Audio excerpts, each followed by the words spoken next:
ইরানের দুই চালে কাঁপছে পুরো মধ্যপ্রাচ্য। তেলের পাইপলাইনে আগুন, হরমুজে মিসাইল আর আমেরিকার অস্ত্র ভাণ্ডারে টান। ইরান এবার এমন এক দাবার চাল দিয়েছে যা একসঙ্গে কাঁপিয়ে দিয়েছে বিশ্ব অর্থনীতি, আঞ্চলিক রাজনীতি আর আমেরিকার সামরিক অহংকার। যুদ্ধবিরতির এক মাসও পার হয়নি, কিন্তু ইরান অপেক্ষা করেনি। 4 মে সরাসরি আঘাত করল সংযুক্ত আরব আমিরাতের বুকে। প্রশ্ন হলো, এত দেশ থাকতে আমিরাত কেন? সিএনএনের বিশ্লেষণ বলছে এর পেছনে আছে দুটি সুনির্দিষ্ট কারণ, এবং দুটোই ইরানের জন্য অস্তিত্বের প্রশ্ন। প্রথম চাল, তেলের রাজত্বে আঘাত। হরমুজ প্রণালী বন্ধ থাকলে সৌদি আরব, ইরাক, কুয়েত সবাই আটকে যায়, তেল বের করতে পারে না। বিশ্ববাজারে দাম আকাশ ছোঁয়। কিন্তু আমিরাত, তারা বসে হাসছিল, কারণ ফুজাইরা পাইপলাইন। এই বিশেষ পাইপলাইনটি হরমুজ প্রণালীকে পুরোপুরি এড়িয়ে সরাসরি ওমান উপসাগরে গিয়ে মিশেছে। মানে হরমুজ বন্ধ থাকলেও আমিরাত অনায়াসে তেল বিক্রি করতে পারে। পুরো অঞ্চল যখন জ্বালানি সংকটে ছটফট করছে, তখন আমিরাত একা বিশ্ববাজারে তেল সরবরাহ করে যাচ্ছে স্বাভাবিকভাবে। ইরানের চোখে এটা সহ্য করার মতো নয়, তাই হামলা লক্ষ্য করা হলো সেই পাইপলাইনকে। ফুজাইরার তেল কমপ্লেক্সে আগুন জ্বলে উঠল, 3 জন ভারতীয় শ্রমিক আহত হলেন, আর হামলার খবর ছড়িয়ে পড়তেই বিশ্ববাজারে তেলের দাম লাফ দিয়ে উঠল। ইরানের বার্তা স্পষ্ট, হরমুজ আমরা বন্ধ করলে পুরো অঞ্চল বন্ধ। ফুজাইরা দিয়ে পালানোর রাস্তাও আর খোলা থাকবে না। শুধু তাই নয়, হামলার ঠিক আগে ইরানের রিভলিউশনারি গার্ড একটি মানচিত্র প্রকাশ করে, যেখানে ফুজাইরাকে তাদের নিয়ন্ত্রিত অঞ্চলের অংশ হিসেবে দেখানো হয়। এটা কোনো ভুল নয়, এটা ইচ্ছাকৃত বার্তা। এই ভূমি আমাদের নজরে আছে। দ্বিতীয় চাল, ইসরায়েলের বন্ধুকে শাস্তি। ইরানের দ্বিতীয় রাগের কারণ আরও গভীর। সাম্প্রতিক যুদ্ধে আমিরাত আর ইসরায়েলের সম্পর্ক এমন এক জায়গায় পৌঁছেছে যা এর আগে কখনো দেখা যায়নি। গোয়েন্দা তথ্য বলছে, ইসরায়েল প্রথমবারের মতো কোনো আরব দেশে নিজেদের ক্ষেপণাস্ত্র প্রতিরক্ষা ব্যবস্থা এবং সেনা মোতায়েন করেছে। সেই দেশটি আমিরাত। আব্রাহাম অ্যাকর্ডের পর থেকে দুই দেশের সম্পর্ক ঘনিষ্ঠ হচ্ছিল, কিন্তু যুদ্ধের মধ্যে সেই সম্পর্ক রূপান্তরিত হয়েছে সামরিক জোটে। ইরানের কাছে এটা সরাসরি হুমকি। নিজেদের দোরগোড়ায় ইসরায়েলি সেনা এটা মেনে নিয়ে আরও প্রশ্নই নেই। তাই হামলার পরপরই তাসনিম নিউজে ইরানের সামরিক কর্মকর্তা ঘোষণা করলেন, আমিরাত যদি ইসরায়েলের ঘুঁটি হিসেবে ব্যবহৃত হয়, তাহলে এমন শিক্ষা দেয়া হবে যা তারা কখনো ভুলবে না। কাঁচের ঘরে বসে আছো, একটি সুবিধাও নিরাপদ থাকবে না। হরমুজে আমেরিকাকেও সরাসরি চ্যালেঞ্জ। 4 মে আরও একটি কারণে ঐতিহাসিক। ঠিক সেই দিন আমেরিকা ঘোষণা দিল, বাণিজ্যিক জাহাজ পাহারা দিয়ে হরমুজ পার করানো হবে। নাম দিল প্রজেক্ট ফ্রিডম। ইরান অপেক্ষা করল না 1 মিনিটও। সেই দিনই ছুড়ল 15টি মিসাইল, 4টি ড্রোন। সরাসরি আমেরিকান যুদ্ধজাহাজ লক্ষ্য করেও ছোড়া হলো মিসাইল। আমিরাত উপকূলের কাছে 2টো কার্গো জাহাজে আগুন ধরে গেল। দক্ষিণ কোরিয়াও জানালো তাদের একটি জাহাজও আক্রান্ত হয়েছে হরমুজে। তেহরান বলল, এটা আগ্রাসন নয়, এটা জবাব। আমেরিকা জোর করে হরমুজে ঢুকতে চেয়েছে, পরিণাম ভোগ করছে।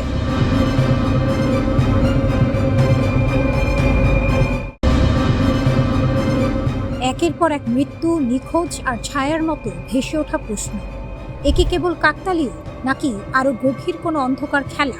ডোনাল্ড ট্রাম্প নিজেই নড়ে চড়ে বসেছেন। যুক্তরাষ্ট্রের 10 থেকে 12 জন শীর্ষ বিজ্ঞানীর রহস্যময় মৃত্যু ও নিখোঁজ হওয়ার ঘটনায় তদন্তের নির্দেশ দিয়েছেন তিনি। এই বিজ্ঞানীরা ছিলেন সেই সব গোপন প্রকল্পের অংশ, যেখানে যুক্তরাষ্ট্রের পারমাণবিক অস্ত্র ও মহাকাশ প্রযুক্তির সবচেয়ে সংবেদনশীল তথ্য লুকিয়ে আছে। ট্রাম্প সাংবাদিকদের সামনে এসে বললেন, তিনি মাত্রই একটি গুরুত্বপূর্ণ বৈঠক থেকে বের হয়েছেন। তার কণ্ঠে উদ্বেগ স্পষ্ট।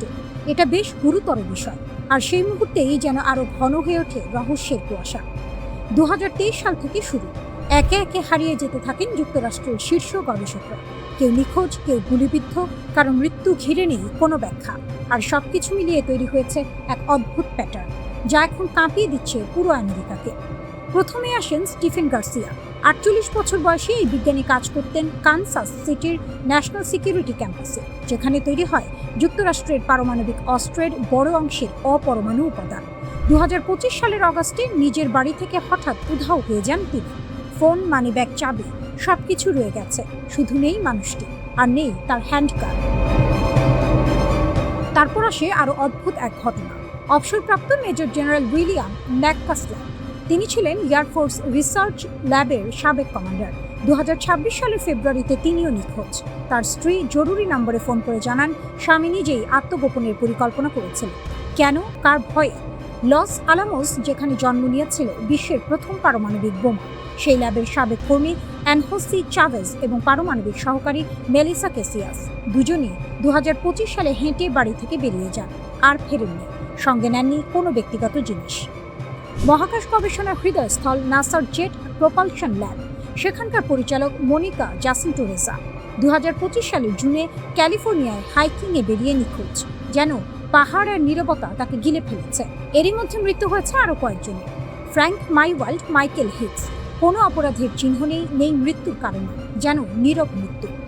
MITর প্লাজমা সায়েন্স অ্যান্ড ফিউশন সেন্টারের পরিচালক নুনো লুরেইরো নিজ বাড়িতে গুলিবিদ্ধ। ক্যালটেকের জ্যোতি পদার্থবিজ্ঞানী কার্ল গ্রিলমায়ার নিজ বারান্দায় গুলিতে নিহত। আরও এক নাম জেসন থমাস, ক্যান্সার গবেষক। নিখোঁজ থাকার পর তার মরদেহ পাওয়া যায় এক হ্রদে। সবশেষে উঠে আসে নতুন এক নাম, অ্যামি এসকোরিস, মাত্র 34 বছর বয়স। অ্যান্টিগ্র্যাভিটি প্রযুক্তি নিয়ে কাজ করছিল। নিজ বাড়িতে গুলিবিদ্ধ অবস্থায় পাওয়া গেছে তার দেহ। মৃত্যুর আগে এক পডকাস্টে বলেছিলেন তার জীবন ঝুঁকিতে। এসব নাম, এসব গল্প একটি অদৃশ্য সুতোয় বাঁধা কি? অনলাইনে ছড়িয়ে পড়েছে নানা তত্ত্ব। কেউ বলছেন বিদেশি গুপ্তচর বৃত্তি, কেউ বলছেন সরকারের গোপন প্রকল্প ঢাকতেই এসব নীরব নির্মূল। আবার কেউ টেনে আনছেন UFO গবেষণার গোপন অধ্যায়। FBI এর সাবেক কর্মকর্তা ক্রিস ওয়েকার সতর্ক করেছেন সব ঘটনায় সন্দেহজনক। এরা এমন বিজ্ঞানী যারা অত্যন্ত গুরুত্বপূর্ণ প্রযুক্তি নিয়ে কাজ করেছেন। তবুও এখন পর্যন্ত কোনো নিশ্চিত যোগসূত্র খুঁজে পায়নি কর্তৃপক্ষ। কিন্তু প্রশ্নটা রয়ে গেছে, একটা দুইটা নয়, 10-এর বেশি বিজ্ঞানী একই সময়ে একই ছায়া।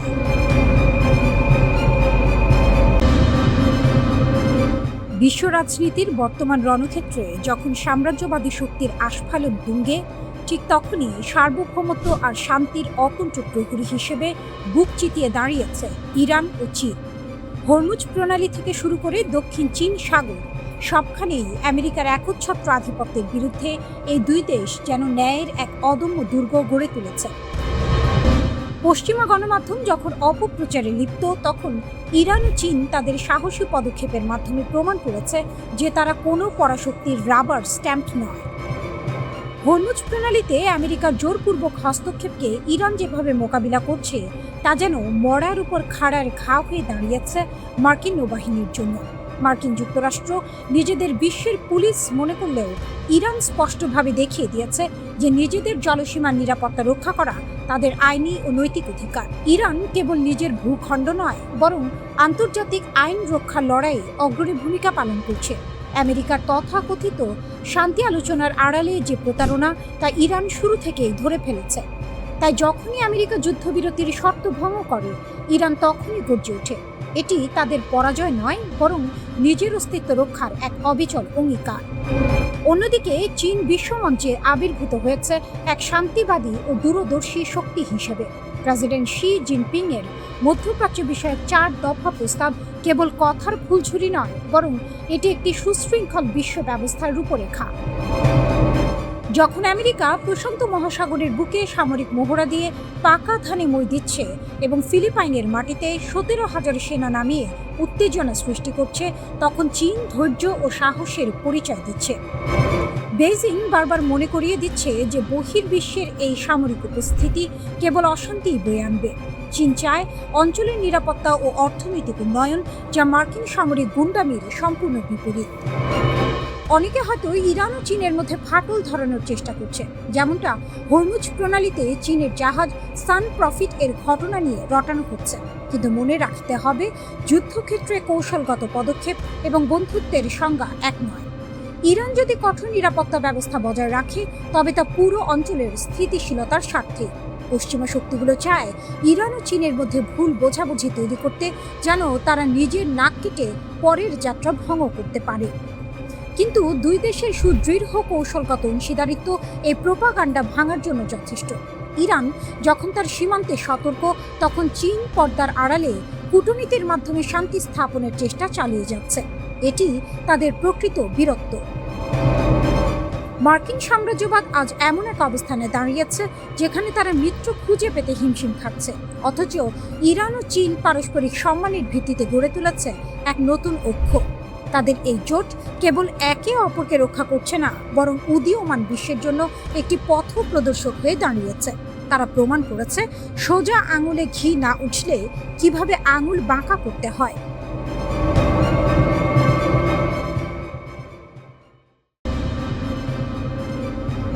ওয়াশিংটনের আকাশে এখন যুদ্ধের মেঘের চেয়েও ঘনীভূত ধোঁয়াশা। ইরান সংঘাতের প্রকৃত ক্ষয়ক্ষতির হিসেব নিয়ে ট্রাম্প প্রশাসনের বিরুদ্ধে উঠে আসছে গুরুতর অভিযোগ। প্রশাসন যেন কোনো ঢাক গুড়গুড় নীতি নিয়ে এগোচ্ছে, যেখানে তথ্যের স্বচ্ছতা তলানিতে। একদিকে সিজফায়ার বা যুদ্ধবিরতির ঘোষণা, অন্যদিকে রণক্ষেত্রে প্রাণহানি ও আহত হওয়ার সংখ্যা নিয়ে লুকোচুরি, সব মিলিয়ে এক গভীর সংকটের মুখে দাঁড়িয়ে হোয়াইট হাউস। পেন্টাগনের তথ্যে অসামঞ্জস্যতা যেন মরার ওপর খাঁড়ার ঘা হয়ে দাঁড়িয়েছে। যুদ্ধবিরতির সময় নিহতের সংখ্যা ছিল ৩৮৫, যা পরে বেড়ে ৪২৮ হয়েছিল। কিন্তু হঠাৎ করে কোনো ব্যাখ্যা ছাড়াই ১৫ জন আহতের নাম তালিকা থেকে মুছে ফেলা হলো।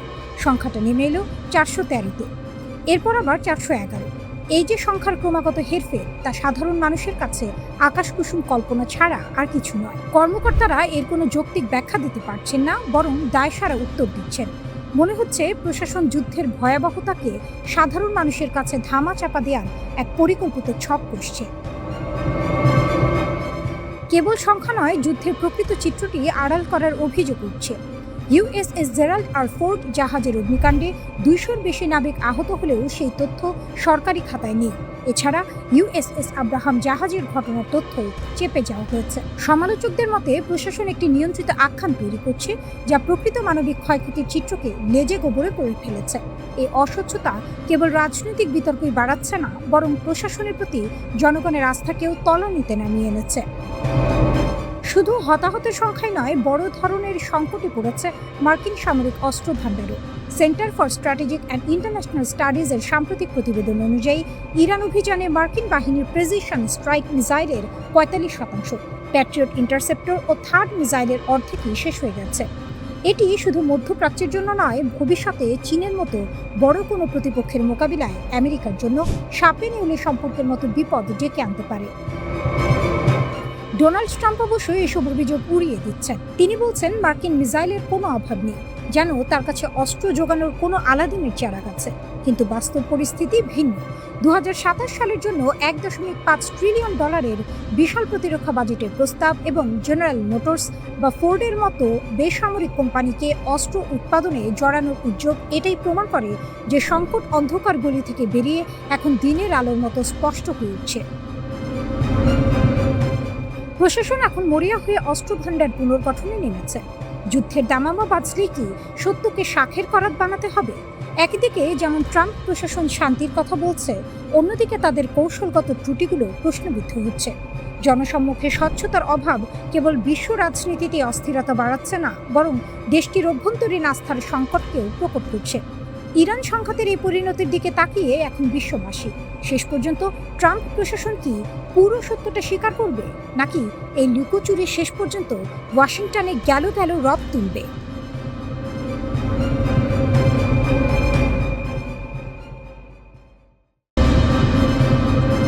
রিজার্ভ ইঞ্জিনিয়ারিংয়ের ফাঁদে আমেরিকা, ঘুঁটি সাজাচ্ছে তেহরান। যুদ্ধের ময়দানে শত্রুর অস্ত্র কুড়িয়ে নিয়ে সেই অস্ত্রেই শত্রুকে ঘায়েল করার স্বপ্ন দেখছে ইরান। অবিস্ফোরিত মার্কিন ক্ষেপণাস্ত্র আর ড্রোনের ধ্বংসাবশেষ এখন তেহরানের হাতে যেন সোনার খনি। টমাহক ক্ষেপণাস্ত্র, AGM-158 এবং MQ-9 ড্রোন সহ বেশ কয়েকটি মার্কিন অস্ত্র ইরানের মাটিতে অকেজো হয়ে পড়েছে। সেগুলো এখন ইরানি প্রকৌশলীদের গবেষণাগারে নিভৃতে কথা বলছে। কট্টরপন্থী কায়হান পত্রিকার এডিটর ইন চিফ শরিয়াত মাদারি সোজা সাপটা বলে দিয়েছেন, এই প্রযুক্তি শুধু গোলা বারুদের গুদামে আটকে রাখলে চলবে না, চীন ও রাশিয়ার সঙ্গে ভাগ করে নিতে হবে। অর্থাৎ একটি ত্রিভুজ তৈরি হচ্ছে, যে ত্রিভুজের কেন্দ্রে বসে ইরান ভূ রাজনীতির নতুন সমীকরণ লিখতে চায়। রাষ্ট্রীয় টেলিভিশনের উপস্থাপক দর্শকদের আশ্বস্ত করেছেন অদ্ভুত এক ভাষায়, অবিস্ফোরিত ক্ষেপণাস্ত্রগুলো রিভার্স ইঞ্জিনিয়ারিং করে ফিরিয়ে দেওয়া হবে উপহার হিসেবে।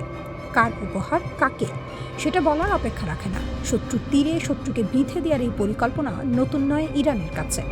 ২০১১ সালে RQ-170 ড্রোন ধরে ফেলা এবং মার্কিন হক ক্ষেপণাস্ত্রের অনুকরণ করে অস্ত্র তৈরির ইতিহাস ইরানের ঝুলিতে আগে থেকেই আছে। তেহরান সিটি কর্পোরেশনের কর্মকর্তা এহসান খারামিদ ঘটনাটিকে কেবল সামরিক সাফল্য বলতে নারাজ। তার ভাষায় এটি একটি বুদ্ধিবৃত্তিক যুদ্ধের সূচনা। উদ্ধার করা সরঞ্জামগুলো নাকি মার্কিন প্রযুক্তির এমন গোপন স্তর উন্মোচন করতে পারে যা এতদিন পর্দার আড়ালে ছিল। অর্থাৎ রণক্ষেত্রের ধুলোয় মিশে যাওয়া প্রতিটি অবিস্ফোরিত ক্ষেপণাস্ত্র ইরানের চোখে একটি খোলা বই। মধ্যপ্রাচ্য বিশ্লেষক এহসান তার দাসী হিসাব কষেছেন অন্যভাবে।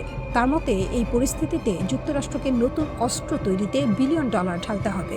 অনুকরণ ঠেকাতে প্রযুক্তির নকশা বদলাতে হবে বারবার। সামরিক পরিকল্পনায় আনতে হবে আমূল পরিবর্তন। সহজ কথায় আমেরিকার পকেটে হাত দিয়েছে ইরান, আর হাতটা বেশ গভীরে ঢুকেছে। কট্টরপন্থী ও সরকারপন্থী অনলাইন মহলে উৎসবের আমেজ। আমাদের জন্য ভালো খবর, আমাদের জন্য খারাপ খবর, এই স্লোগান ছড়িয়ে পড়েছে সামাজিক মাধ্যমে। কেউ কেউ আবার এক ধাপ এগিয়ে ভবিষ্যৎবাণী করছেন। উদ্ধার করা প্রযুক্তির ব্যাপক উৎপাদন শুরু হবে শিগগিরই।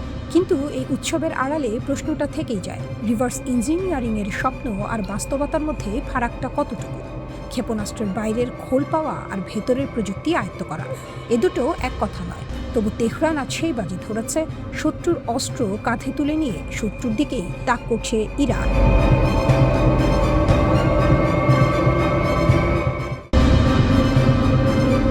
ইউরোপের বুকে আমেরিকার ঘর ভাঙতে চাইছেন ট্রাম্প, কিন্তু পারবেন কি?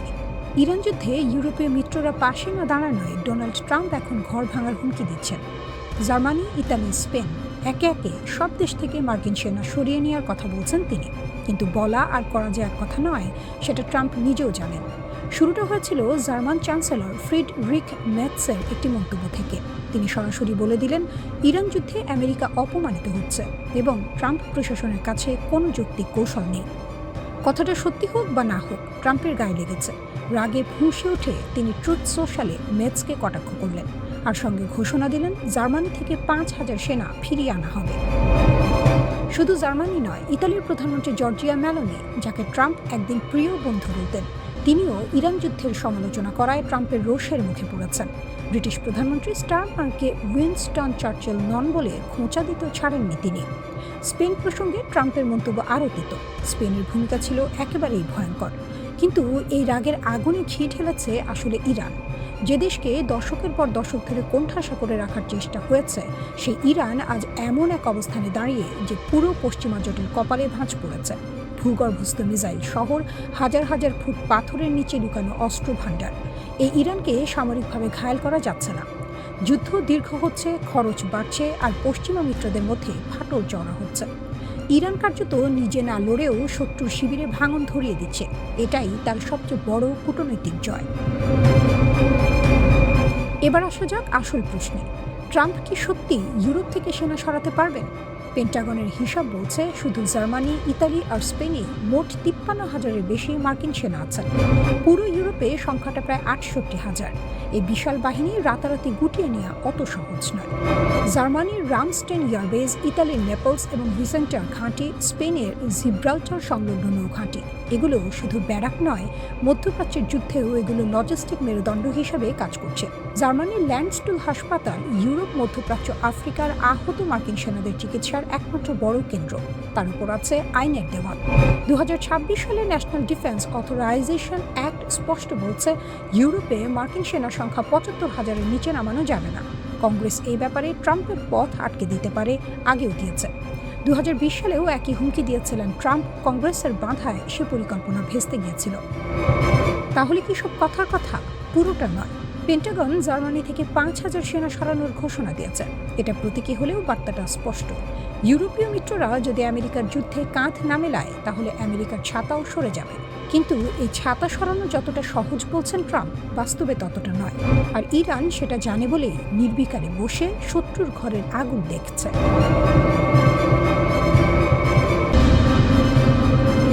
আগুনের পাখি জেগে উঠছে, ইরানের হাজার অস্ত্রের গর্জন।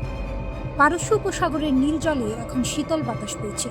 কিন্তু এই শান্তি যে ঝড়ের আগের নীরবতা, তা বুঝতে কোনো সমরবিদ লাগে না।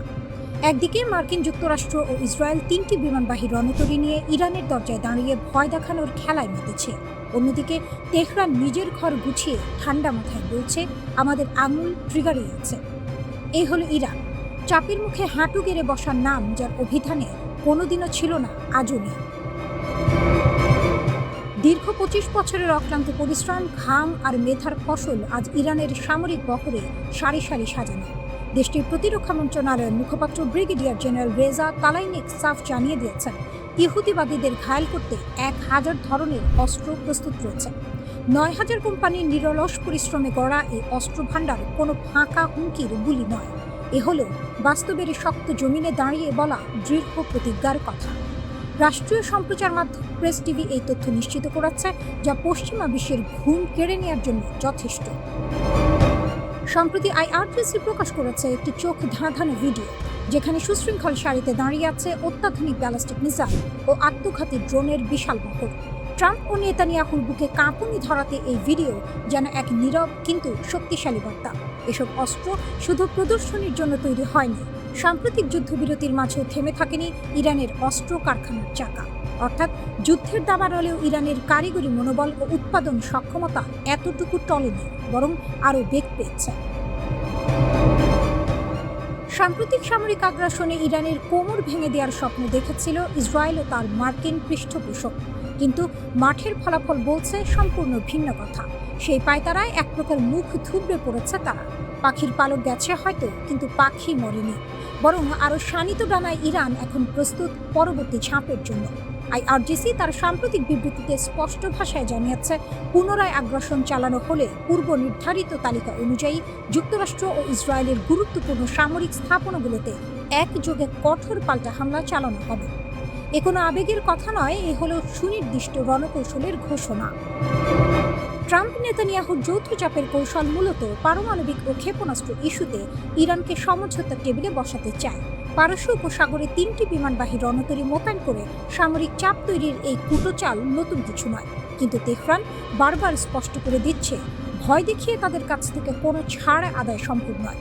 যে জাতি দশকের পর দশক নিষেধাজ্ঞা ও অবরোধ সহ্য করেও নিজের পায়ে দাঁড়িয়ে নিজস্ব প্রযুক্তিতে অস্ত্র বানিয়েছে, সে জাতিকে রণতরীর সারি দেখিয়ে ঘরে ঢোকানো এ যেন বাঘকে খাঁচায় পড়ার স্বপ্ন দেখার সমান। এই উত্তপ্ত সমীকরণে নতুন মাত্রা যোগ করেছে চীন। হরমুজ প্রণালীতে ইরানের পতাকাবাহী তুস্কা জাহাজ আটকের ঘটনায় মার্কিন প্রশাসন দাবি করছে, জ্বালানি তেলের বিনিময়ে চীন ইরানকে দ্বৈত ব্যবহারযোগ্য সামগ্রী ও মিসাইল তৈরির রাসায়নিক পদার্থ সরবরাহ করছে। স্বয়ং ট্রাম্প বিষয়টি উল্লেখ করে জানিয়েছেন, এটি আমেরিকার জন্য মোটেও সুসংবাদ নয়। তবে বেইজিং পুরো অভিযোগ উড়িয়ে দিয়ে বলেছে, ইরানের সাথে চীনের স্বাভাবিক বাণিজ্যিক সম্পর্কে তৃতীয় পক্ষের নাক গলানো কোনোভাবেই গ্রহণযোগ্য নয়।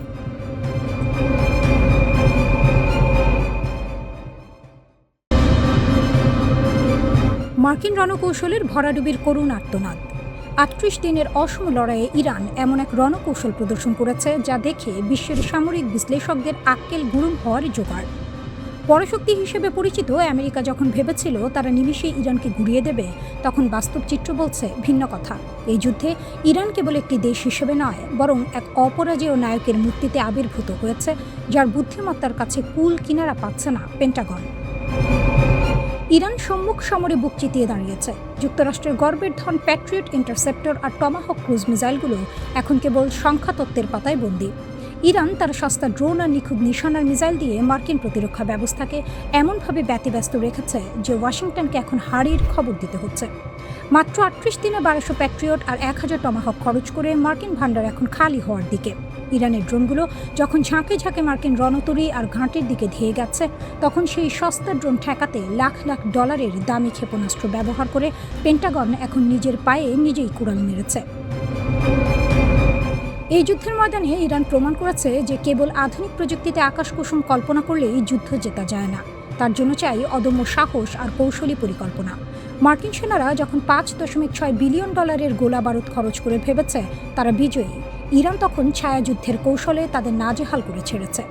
পেন্টাগন যে ক্ষেপণাস্ত্রগুলো রাশিয়া বা চীনের মতো পরাশক্তির জন্য তুলে রেখেছিল, পারস্যের এই বীরদের ঠেকাতেই সেগুলো সব জলবৎ তরলং হয়ে গেছে। 1100টি JASSM-ER ক্ষেপণাস্ত্রের অপচয় প্রমাণ করে ইরানের প্রতিরক্ষা ব্যূহ ভেদ করে মার্কিনীদের জন্য ছেলে খেলার মতো সহজ নয়। যেখানে প্রতিদিন $1 বিলিয়ন খরচ করে আমেরিকা এখন দেউলিয়া হওয়ার পথে, সেখানে ইরান অত্যন্ত শান্ত মাথায় তাদের তুরুপের তাসগুলো খেলছে। আমেরিকার প্রতিরক্ষা ব্যবস্থা এখন তিলকে তাল করা দম্ভ থেকে সরে এসে কংগ্রেসের কাছে হাত পাচ্ছে। সিনেটের সশস্ত্র সেবা কমিটির প্রধান জ্যাক রিড যখন এই ঘাটতি পূরণে বছরের পর বছর সময়ের কথা বলছেন, তখন তেহরানের ঘরে বইছে বিজয়ের হাওয়া। ইরান কেবল নিজের ভূমি রক্ষা করেনি, বরং বিশ্বজুড়ে যুক্তরাষ্ট্রের সামরিক ভারসাম্যের ভিত নাড়িয়ে দিয়েছে। ইউরোপ ও এশিয়া থেকে অস্ত্র সরিয়ে এনেও যখন ইরানের অগ্রযাত্রা রোখা যাচ্ছে না, তখন বোঝাই যায় যে পারস্যের এই বীরেরা কতটা শক্ত ইটের জবাব পাটকেলে দিতে জানে। এই পরিস্থিতি নিয়ে জ্যাক রিড গভীর উদ্বেগ প্রকাশ করেছেন। তিনি বলেছেন, এখন যে গতিতে অস্ত্র ব্যবহার ও উৎপাদন হচ্ছে তাতে ঘাটতি পূরণ করতে কয়েক বছর পর্যন্ত সময় লেগে যেতে পারে। এই কারণেই পেন্টাগন অতিরিক্ত অর্থের জন্য কংগ্রেসের কাছে আবেদন করেছে। তবে প্রশ্ন উঠছে, মার্কিন প্রতিরক্ষা শিল্প এত দ্রুত এই বিপুল পরিমাণ দামি অস্ত্র তৈরি করতে পারবে কিনা। এই যুদ্ধ আরেকটি বড় দুর্বলতাও সামনে এনে দিয়েছে। দেখা যাচ্ছে তুলনামূলক সস্তা ড্রোন বা সাধারণ হামলা ঠেকাতে যুক্তরাষ্ট্রকে কোটি কোটি ডলারের আকাশ প্রতিরক্ষা ক্ষেপণাস্ত্র ব্যবহার করতে হচ্ছে। বিশ্লেষকদের মতে এই পদ্ধতি দীর্ঘমেয়াদে টেকসই নয়। Center for strategic and international স্টাডিজের বিশেষজ্ঞ মার্ক এফ ক্যানসিয়ান সতর্ক করে বলেছেন, যুদ্ধ শুরুর আগেই অনেক গুরুত্বপূর্ণ অস্ত্রের মজুদ কম ছিল, আর এখন তা আরও বিপজ্জনক অবস্থায় পৌঁছেছে।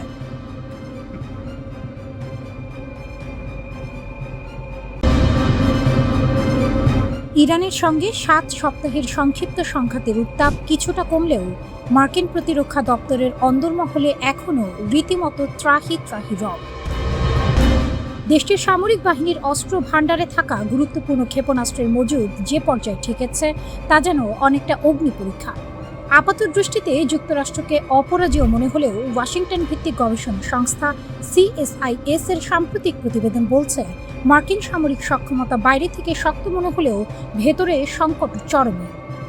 ইরানের সঙ্গে যুদ্ধে যুক্তরাষ্ট্র তাদের প্রিসিশন স্ট্রাইক মিসাইলের অন্তত 45% ব্যবহার করে ফেলেছে। কেবল এখানেই শেষ নয়, ব্যালিস্টিক ক্ষেপণাস্ত্র প্রতিহত করার অত্যাধুনিক ব্যবস্থা থার্ড এবং শক্তিশালী প্যাট্রিয়ট ক্ষেপণাস্ত্র ব্যবস্থার প্রায় অর্ধেক ইন্টারসেপ্টর বা ক্ষেপণাস্ত্র প্রতিরোধক এখন নিঃশেষ। এছাড়া টমাহক ক্ষেপণাস্ত্রের 30% এবং joint air to surface stand off মিসাইলের 20%-এরও বেশি ভাণ্ডার কমে গেছে। যুদ্ধের ময়দানে এই পরিমাণ গোলা বারুদ খরচ কতটা যেন ভস্যে ঘি ঢালার মতো, যা বর্তমান মার্কিন প্রতিরক্ষা ব্যবস্থাকে এক নাজুক অবস্থায় ঠেলে দিয়েছে। যুদ্ধের ময়দানে এই পরিমাণ গোলা বারুদ খরচ করাটা যেন ভস্যে ঘি ঢালার মতো, যা বর্তমান মার্কিন প্রতিরক্ষা ব্যবস্থাকে এক নাজুক অবস্থায় ঠেলে দিয়েছে। পেন্টাগন যদিও যুক্তরাষ্ট্র উৎপাদন বাড়াতে একাধিক চুক্তি স্বাক্ষর করেছে, কিন্তু বিশেষজ্ঞ ও সংশ্লিষ্টরা বলছেন এই ঘাটতি পূরণ করা মোটেও সহজসাধ্য নয়। উৎপাদন ক্ষমতা বাড়ানো হলেও এসব অত্যাধুনিক অস্ত্রের সরবরাহ স্বাভাবিক অবস্থায় ফিরিয়ে আনতে 3 থেকে 5 বছর সময় লেগে যেতে পারে।